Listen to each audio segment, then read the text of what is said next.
নাম হবে হিরোদের মতো শাকিব খান, নামেই একটা হিরো হিরো ব্যাপার। এই প্রথমবার প্রিন্স সিনেমার নায়িকা হিসেবে কাজ করছেন তাসনিয়া ফারিন। প্রিয়তমার পর টানা কয়েকটি সিনেমার কাজ করেছেন ইন্ডিয়ান নায়িকা দিয়ে। তবে এতে করে অনেকে সমালোচনা করেছেন কেন বাংলাদেশি নায়িকা থাকতে ইন্ডিয়ান নায়িকা নিয়ে কাজ করছেন শাকিব খান। তবে শাকিবের ইদানিং সিনেমাতে কিন্তু বাংলাদেশি নায়িকা নিয়ে কাজ করছেন। শাকিব খানের বিপরীতে নাটকের ইন্ডাস্ট্রির প্রথম সারির নায়িকাদের দেখা যায়।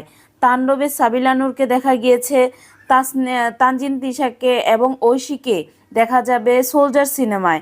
এবার ধারাবাহিকতা বজায় রেখে প্রিন্স সিনেমাতে দেখা যেতে পারে তাসনিয়া ফারিনকে। গতকাল থেকে দেখছি হুট করে তাসনিয়া ফারিনকে নিয়ে অনেক আলোচনা করছেন। প্রিন্সে দেখা যাবে, প্রিন্সে থাকবেন কিন্তু মেইন নায়িকা হিসেবে নয়, অন্য বড় একটি পদে থাকছেন তাসনিয়া ফারিন। তবে মেইন নায়িকা হতে যাচ্ছে ইন্ডিয়ান নায়িকা ইদিকা পাল। তবে আপনাদের কাছে এই বিষয়টি কেমন লেগেছে অবশ্যই কমেন্ট করে জানাতে ভুলবেন না। ভালো লাগলে লাইক কমেন্ট শেয়ার করে পাশে থাকবেন। দেখা হচ্ছে নতুন একটি ভিডিওতে।